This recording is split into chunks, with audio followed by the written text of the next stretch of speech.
integrada dentro de una acción de Apple. De hecho, esto es incompleto e incorrecto porque eToro es una plataforma de compra de acciones centralizada. Aplica eso pero al sector cripto y en concreto a XRP. En Bitcoin es el activo y los exchanges son terceros. Una cosa es Binance y otra cosa muy diferente es Bitcoin. Imagínate que Binance estuviese integrado en Bitcoin. Esto, repito, no es del todo cierto porque Binance es un exchange centralizado. Y lo que tiene XRPL es un exchange descentralizado. En Ethereum, por ejemplo, Ethereum es el activo y Uniswap es un contrato externo. Pero en XRPL, XRP es el activo y es el combustible. Es la reserva, es la unidad del DEX nativo. Y también el lado de los pools de los AMMs. Y también el medio de pagos cross-currency. Y es la garantía de los trust lines. Esto crea una serie de acoplamientos de ventanas de comunicación que en otras blockchains simplemente no existen. Existen, pero no de forma nativa, con la cual la propagación es muchísimo más rápida, automática y que, repito, no se puede parar. No hay forma de frenar ese contagio. Más cuentas nuevas equivalen a más reservas bloqueadas, menos flotante circulante y más presión al alza. Más volumen en el DEX nativo equivale a más órdenes activas en el ledger, más reservas inmovilizadas y menos flotante. Más trading en AMMs equivale a más arbitraje con el CEX, propagación instantánea de precio. Cada vector de uso retira XRP del mercado disponible simultáneamente. Eso es lo que yo llamo un shock multivectorial. La misma demanda golpea varios mecanismos a la vez y todos drenan el supply en la misma dirección. Compáralo con Bitcoin. Un shock equivalente sobre Bitcoin solo golpearía un vector, la demanda spot. Los mineros venderían más al subir el precio amortiguando la subida. Los exchanges procesarían más transacciones, pero no hay infraestructura on-chain que retire Bitcoin por uso. En XRPL, todos los vectores actúan a la vez y todos actúan en la misma dirección. Esa es la razón técnica profunda. No es que XRP sea mejor o peor, es que su diseño acopla múltiples sumideros de supply al mismo evento de demanda. Para bien en mercados alcistas y para mal en correcciones donde la dinámica se invierte. Y ahora viene la parte más importante y lo que necesitas grabarte a fuego. Durante un shock como el que hemos descrito, el precio que ves en pantalla no es el precio real. Esta parte es muy importante. Es el precio marginal de la última transacción ejecutada contra un libro vacío.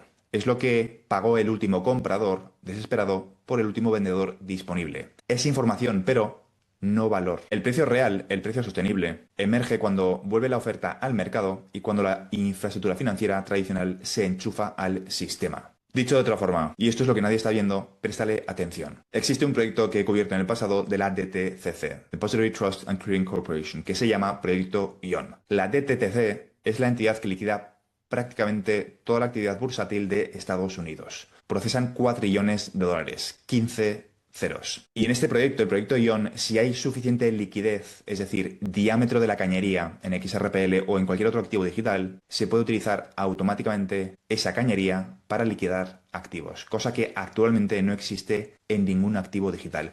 No hay suficiente volumen en ninguna blockchain, en ningún DLT, que pueda absorber el volumen a día de hoy del mercado de la DTCC. Históricamente, su infraestructura, la infraestructura de la DTCC, ha sido legacy, pero llevan años trabajando en modernizar esa liquidación. Y XRPL está en el radar técnico como una de las posibles tuberías para esa liquidación digital. Aquí hay un punto crítico que necesitas entender. Una tubería de 1 milímetro de diámetro no puede acomodar el flujo de un río.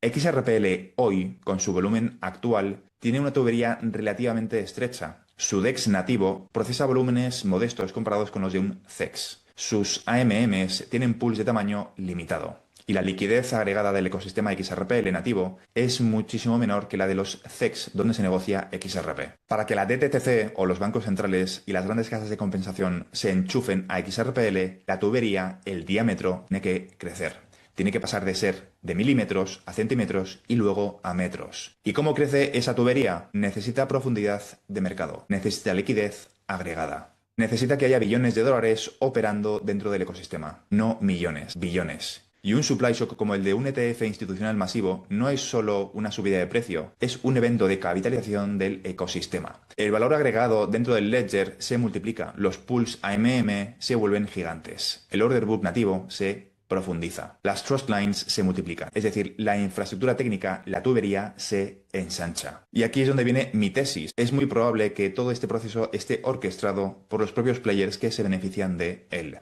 Aprovecharían ese supply shock para que en ese momento en que la tubería se ensancha, enchufar a través de APIs a la DTCC o a otros players sistémicos para poder utilizar esta tecnología que ahora mismo a estos precios no pueden utilizar. Las instituciones que quieren usar XRPL como infraestructura de liquidación necesitan que XRPL tenga una capacidad grande de absorber esos flujos. No pueden enchufarse con una red estrecha. Necesitan una autopista, necesitan un canal. Y la única forma de construir esa autopista es con un evento de capitalización masiva, con un supply shock. O al menos esta es mi tesis hasta ahora. Quizá en un futuro encuentre una nueva pieza de información que haga que cambie de opinión. Pero por ahora, esta es la tesis que más sentido tiene y es la única pieza de información que encajaría para enganchar el mercado de utilidad con el mercado de especulación. ¿Cuál sería el precio en la pantalla durante el shock? Es marginal, es ruido, pero la profundidad de mercado que queda después es lo que importa. Esa profundidad es la condición técnica para que la infraestructura financiera global pueda enchufarse al sistema. Sería el equivalente a la creación del mercado del euro-dólar, pero en la versión de activos digitales. Y si los bancos, las casas de compensación, los grandes liquidadores no se enchufan a tiempo, justo cuando el diámetro se ensancha, el precio de XRP podría retroceder significativamente, porque sin esa demanda estructural permanente, lo que sube por especulación,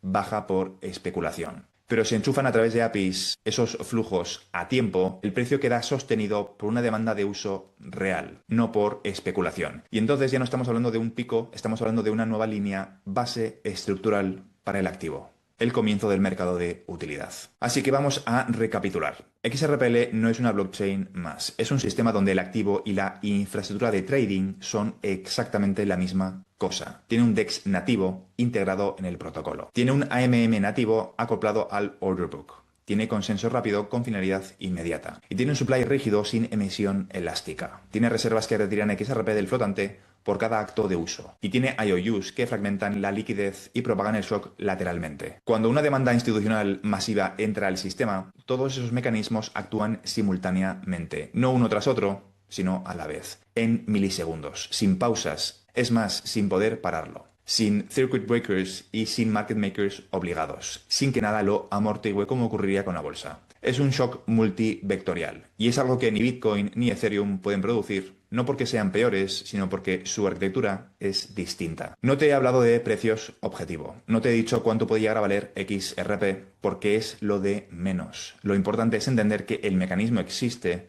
está codificado y es real, es verificable. Y cuando llegue el momento, que yo creo que va a llegar, vas a ser una de las pocas personas que entiendan qué está pasando técnicamente, mientras el resto del mundo solo ve números rojos y verdes en una pantalla en muy pocos minutos. Como reflexión final, quiero compartir contigo también de nuevo ese rumor que no fue un rumor de BlackRock solicitando un ETF hace años. ETF que fue retirado, entre comillas, porque que aparezca en la página web no es algo aleatorio, fue intencional. Así que desde mi punto de vista, BlackRock está esperando probablemente al punto óptimo. Es probable que tengan información que nosotros no tenemos sobre cuál es el punto óptimo para provocar ese supply shock.